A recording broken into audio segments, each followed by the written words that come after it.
ये उस वक्त की बात है जब मैं 6वीं क्लास में पढ़ती थी। भला इतनी उम्र में बच्चों को किस बात का होश होता है। जब मेरे भाई बहन सो जाते थे तो रात को अंकल मुझे उठाकर अपने साथ अपनी चारपाई पर ले जाते थे। मुझे ये बात समझ नहीं आती थी कि वो ऐसा क्यों करते हैं। मैं उस वक्त गहरी नींद में डूबी हुई होती थी। अगर मैं कभी जाग भी जाती थी तो वो मुझे चॉकलेट देकर फिर से सुला देते थे और कहते थे कि ये सब हमारे बीच की बातें हैं, तुम किसी और को मत बताना। अगर वो ना भी कहते तब भी मैं किसी को क्या ही बताती, क्योंकि मुझे खुद समझ नहीं आता था कि मेरे साथ क्या हो रहा है। वक्त गुजरता गया और वो रोज ही मेरे साथ। हेलो दोस्तों, आज की इस रोमांचक कहानी में आप सभी का स्वागत है। ये मेरे होश संभालने से पहले की बात है। तब मेरी उम्र मुश्किल से 10 साल थी। एक रोज पापा के एक दोस्त हमारे घर आए। वो हमारे शहर में नौकरी की तलाश में आए थे, इसलिए मेरे पापा ने उनको रहने के लिए हमारे घर में जगह दे दी थी। हमारे घर में सिर्फ 2 कमरे थे। एक कमरा वो था जिसमें मम्मी पापा सोते थे और दूसरे कमरे में मैं और मेरे भाई बहन सोते थे। वो मेरे पापा के बचपन के दोस्त थे, लेकिन मेरे पापा उन्हें अपने भाई का दर्जा देते थे। अंकल का नाम दानिश था। जब मेरी अम्मी ने पापा से दानिश अंकल के बारे में पूछा तो पापा ने बताया कि यह मेरे बचपन के दिनों का दोस्त है। इन दिनों ये बड़ी मुश्किल से गुजर रहा है। इसके पास कोई नौकरी भी नहीं है। ये हमारे शहर में नौकरी की तलाश के लिए ही आया है। हमारी दोस्ती भाइयों जैसी है। जब इसने अपनी मुश्किलों के बारे में बताया तो मैं इसे इनकार नहीं कर पाया। अम्मी ने कहा, ये तो आपने अच्छा किया, लेकिन ये सोएंगे कहाँ? हमारे पास तो इतनी जगह भी नहीं है। पापा ने कहा, ये भी बच्चों वाले कमरे में ही सो जाएगा। अभी सर्दियां चल रही हैं, वरना मैं उसके सोने का इंतजाम छत पर ही कर देता। ये बात सुनकर अम्मी खामोश हो गईं, क्योंकि वो पापा से ज्यादा बहस नहीं करना चाहती थीं। दानिश अंकल की एक बात मुझे बहुत अच्छी लगती थी। वो जब भी काम पर जाते थे तो कभी खाली हाथ वापस नहीं लौटते थे। वो हमेशा हम बच्चों के लिए कुछ ना कुछ खाने के लिए जरूर लाते थे। कभी चॉकलेट, कभी बिस्किट, तो कभी फल फ्रूट। हम सब बच्चे उनको प्यार से दानिश अंकल ही बुलाते थे, क्योंकि पापा कहते थे, ये मुझे अपने सगे भाइयों से भी ज्यादा प्यारा है। मुसीबत के दिनों में दानिश अंकल ने पापा का बहुत साथ दिया था। मेरे पापा की सैलरी बहुत कम थी। हमारे घर का गुजारा भी मुश्किल से हो पाता था। लेकिन जब से दानिश अंकल हमारे घर आए थे, तब से हमारे हालात कुछ सुधर गए थे। वो घर का राशन भी ले आते थे और हमारी जरूरतों का सामान भी लाते रहते थे। वो अम्मी से कहते थे कि अगर मैं इस घर में रहता हूं तो इतना हक तो मेरा भी बनता है कि यहाँ के लोगों की जरूरतें पूरी कर सकूं। अगर आप मुझे इन बच्चों का सगा चाचा समझ लें तो इससे ज्यादा खुशी की बात मेरे लिए और क्या हो सकती है। दानिश अंकल की ये बातें सुनकर मेरी अम्मी भी उन्हें बहुत पसंद करने लगी थीं। दानिश अंकल वाकई एक अच्छे और नेक दिल इंसान थे। हमने उनको रहने के लिए जगह दी थी तो वो भी हमारे एहसानों का पूरा बदला चुकाने की कोशिश करते थे। दरअसल दानिश अंकल का अपने बड़े भाई से झगड़ा हो गया था और इसीलिए वो अपना सारा सामान लेकर शहर चले आए थे। यहाँ आकर उन्होंने पापा को अपनी सारी समस्या बताई और पापा ने भी उन्हें रहने के लिए जगह दे दी। दानिश अंकल अपनी कमाई का आधा हिस्सा हमारे ऊपर खर्च कर देते थे। अब हमारी अच्छी तरह से गुजर होने लगी थी। मेरे पापा को भी पैसे की कोई समस्या नहीं होती थी। हम 4 भाई बहन थे और मैं सबसे बड़ी थी। मेरी उम्र ही कुछ ऐसी थी जिस उम्र में बच्चों को बहुत सारे ख्याल आते हैं। ख्याल अच्छे भी होते हैं और बुरे भी होते हैं। मुझे दानिश अंकल बहुत अच्छे लगने लगे थे। वो मुझे पानी लाने को कहते या फिर कोई और काम के लिए कहते थे तो मैं दौड़ दौड़ कर उनका काम कर दिया करती थी। बच्चे खाने पीने के शौकीन तो होते ही हैं और दानिश अंकल रोज ही हमारे लिए कुछ ना कुछ खाने पीने के लिए लाया करते थे। अम्मी भी इन सब बातों पर एतराज नहीं करती थीं, क्योंकि वो भी दानिश अंकल को इस घर का एक हिस्सा समझने लगी थीं। हमारे घर में सिर्फ 2 कमरे थे। एक कमरे में मेरे अम्मी पापा सो जाते थे और दूसरे कमरे में हम सारे भाई बहन जमीन पर सो जाते थे। हमारे कमरे में एक चारपाई भी पड़ी रहती थी, पर अब उस चारपाई पर दानिश अंकल सोते थे। इन दिनों में कुछ ऐसा हो गया था कि मुझे उस इंसान को चाचा कहने में भी शर्म आती थी। मैंने अपनी जिंदगी में एक सबक हासिल किया था, और यह इस दुनिया की हकीकत है। यहाँ अपने तो गैर बन जाते हैं, लेकिन कोई गैर कभी अपना नहीं बन सकता। सारे बच्चे दिन भर खेलकूद कर, रात में जमीन पर बिस्तर लगाकर गहरी नींद में सो जाते थे, और मैं तो स्कूल जाने के अलावा अम्मी के साथ घर का काम भी किया करती थी। लिहाजा मैं तो और भी ज्यादा थक जाती थी। हम सबको रात में ऐसी गहरी नींद आती थी कि किसी बात का होश ही नहीं रहता था, और भला 6वीं क्लास की बच्ची को किस बात का होश रहता। रात में जब मेरे सारे भाई बहन गहरी नींद में सो जाते थे, तो दानिश अंकल मुझे उठाकर अपने साथ चारपाई पर लिटा लेते थे। मैं उस वक्त गहरी नींद में डूबी हुई होती थी। अगर मैं कभी जाग भी जाती थी तो वो मुझे चॉकलेट या बिस्किट देकर फिर से सुला देते थे, और कहते थे कि ये सब हमारे बीच की बातें हैं, तुम किसी और को मत बताना।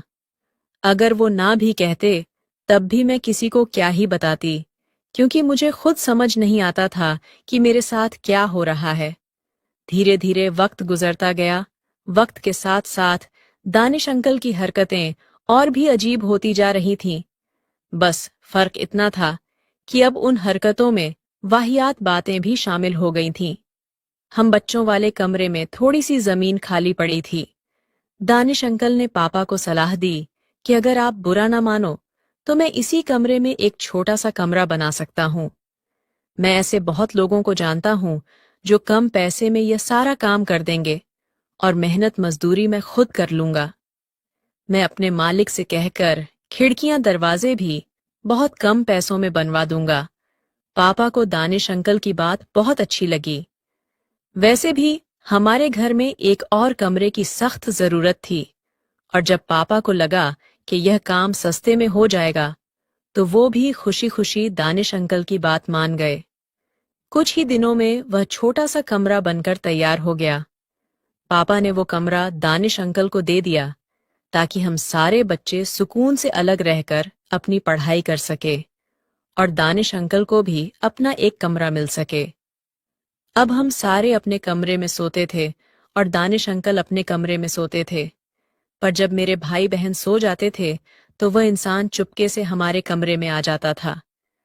मैं जैसे जैसे बड़ी होती जा रही थी, मुझे सब समझ आने लगा था। मैं उनसे कहती थी, अंकल, आप इतनी रात को हमारे कमरे में मत आया करो, वरना मैं पापा को बता दूंगी। इस बात पर दानिश अंकल कहते थे, क्या तेरा पापा तेरी बात पर भरोसा करेगा? शायद नहीं, वो मेरी बात पर भरोसा करेगा, क्योंकि मैं उसे अपनी आधी सैलरी देता हूँ। मैं कह दूंगा कि तुम खुद ही मेरे पास आती हो, क्योंकि तुम्हें मुझसे अपनी फरमाइशें करनी होती हैं, और जब मैं तुम्हारी फरमाइशें पूरी नहीं कर पाता हूँ, तो तुम गुस्से में मेरी शिकायत करने आ जाती हो। उनकी ये बात सुनकर मैं बहुत डर जाया करती थी। उन्होंने मुझे बचपन से ही बहुत डरा के रखा था, और मैं अपनी अम्मी पापा से भी कुछ नहीं कह पाती थी, क्योंकि मुझे पता था कि वो दोनों दानिश अंकल पर ज्यादा भरोसा करेंगे। मैं सब कुछ सहती जा रही थी, और वो इंसान अपनी गलत हरकतों से बाज नहीं आ रहा था। दूसरी तरफ मेरे पापा दानिश अंकल के लिए फिक्रमंद होते थे कि कब तक दानिश कुंवारा रहेगा। अब हमें इसकी शादी करवा देनी चाहिए, ताकि इसका भी घर बस जाए। पापा के कहने पर अम्मी ने दानिश अंकल के लिए लड़की देखना शुरू कर दिया था। काफी मुश्किलों के बाद अम्मी ने दानिश अंकल के लिए एक लड़की ढूंढ दी थी, और कुछ दिनों बाद उन दोनों का निकाह भी करा दिया गया। निकाह के कुछ दिनों बाद तक तो दानिश अंकल अपनी बीवी में खोए रहे, पर फिर उन्होंने अपनी पुरानी हरकतें शुरू कर दीं। जब उसकी बीवी अपने मायके चली जाती थी, तो वह फिर से मेरे कमरे में घुस आता था। मैं किसी से कुछ कह भी नहीं पाती थी, और दिल ही दिल में जलती रहती थी। मैं इस बात से भी डरती थी कि अगर पापा को कुछ पता चल गया, तो वह न जाने मेरे साथ क्या करेंगे, और न ही मुझ में इतनी हिम्मत थी कि मैं अपनी अम्मी को कुछ बता पाती। दानिश अंकल अक्सर मुझे धमकियां देकर चुप कराते रहते थे। मैं पूरी तरह से उनके दबाव में आ जाती थी। एक दिन दानिश अंकल ने मेरे पापा से कहा, मैं अलग से एक दुकान करना चाहता हूँ ताकि कुछ पैसे इकट्ठा कर सकूं और अपना घर ले सकूं। कुछ दिनों बाद दानिश अंकल ने पापा की मदद से एक दुकान खोल ली। कुछ ही महीनों में दुकान का सारा माल खत्म करके उसने एक नया घर ले लिया और अपने नए घर में शिफ्ट हो गया। वो तो चला गया था, लेकिन अपने साथ मेरी इज्जत भी ले गया था। मैं दिन भर इस बारे में सोचती रहती थी कि किस तरह उसने मेरी जिंदगी बर्बाद करके रख दी। मेरी हालत इतनी खराब हो गई थी कि अब मेरी सहेलियां भी मेरा मजाक उड़ाने लगी थीं। उनको लगता था कि मैं किसी के प्यार में पड़ गई हूं और दिन भर उसी के ख्यालों में खोई रहती हूं। लेकिन उनको क्या पता था कि एक दरिंदा मेरी जिंदगी को तार तार कर गया है। वो शख्स तो अब मेरी जिंदगी से जा चुका था, पर मैं इन यादों का क्या करती जो अब मेरे दिल और दिमाग में बस चुकी थीं। मेरा सुनहरा बचपन एक काली परछाई बनकर रह गया था। मेरी सुनहरी उम्र मैली होकर निकल चुकी थी। मैं बस यही सोचती थी कि मैं कैसे इस गंदे इंसान को मौत के घाट उतार दूं। हालांकि ये काम मेरे बस का नहीं था, लेकिन मैं यही दुआ करती थी कि कब इस इंसान को मौत आएगी और मेरे दिल को सुकून आएगा। या तो इसका एक्सीडेंट हो जाए या फिर ये कहीं डूब के मर जाए। जब वो हमारे घर से चला गया तो मेरे दिल को थोड़ा सा सुकून आया। मैं अपने कजिन रेहान को बहुत पसंद करती थी, पर मैं यह भी जानती थी कि मैं उसके काबिल नहीं हूं। एक अरसे तक मैं उसके प्यार के लिए तरसती रही, लेकिन मेरी बदनसीबी देखिए। जब वो खुद मेरा हो जाने के लिए तैयार हो गया तो मैंने उसे इनकार कर दिया। हमारे बीच मोहब्बत का कोई चक्कर नहीं था, लेकिन रेहान मुझे पसंद करने लगा था। इसलिए उसके परिवार वालों ने मेरे पापा से बात की थी। रेहान मुझे अपनी दुल्हन बनना चाहता था और उसकी दुल्हन बनना तो मेरा सबसे खूबसूरत सपना था। एक दिन रेहान ने मुझसे बात की और निकाह के लिए मेरी रजामंदी के बारे में पूछा।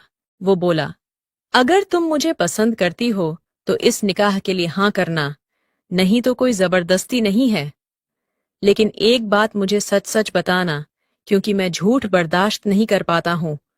अगर तुम्हारा पास्ट में किसी से संबंध रहा हो तो मुझे सच बता देना। रेहान की यह बात सुनकर मेरे सारे सपने चकनाचूर हो गए थे, क्योंकि मैं अपनी जिंदगी की बेशकीमती चीज खो चुकी थी, पर मैं उसको सच भी नहीं बता सकती थी। इसलिए मुझे अपने दिल पर पत्थर रखकर यही कहना पड़ा कि रेहान, तुम एक अच्छे इंसान हो, पर मेरा ख्याल छोड़ दो। मैंने कभी तुम्हें निकाह के नजरिए से नहीं देखा। मैं तुमसे निकाह नहीं करना चाहती, क्योंकि मुझे किसी और से प्यार है और यही मेरी सच्चाई है। मेरी बात सुनकर रेहान बहुत मायूस हो गया था, मगर मैं उसको नहीं बता सकती थी कि बचपन में मेरे साथ किस तरह का जुल्म हुआ है। मैंने रेहान के अलावा आज तक कभी किसी से प्यार नहीं किया था, पर यह सच्चाई मैं रेहान को नहीं बता सकती थी। आपको मेरी इस कहानी से यही सीख मिलेगी कि कभी किसी पराये मर्द को अपने घर में ना लाएं, क्योंकि बाहर का कोई भी मर्द आपकी बहन बेटियों को गलत नजर से ही देखेगा। आज के जमाने में हम किसी पर भी इतना भरोसा नहीं कर सकते, इसलिए आप सभी से गुजारिश है कि अपनी फैमिली का अच्छे से ख्याल रखें। कमेंट करके जरूर बताइएगा कि आपको ये कहानी कैसी लगी। अगर आपको ये कहानी पसंद आई हो तो इसे लाइक करें और अपने दोस्तों के साथ भी शेयर करें। आगे भी ऐसी रोमांचक कहानियों के लिए हमारे चैनल को सब्सक्राइब करें और बेल आइकन दबाना ना भूलें।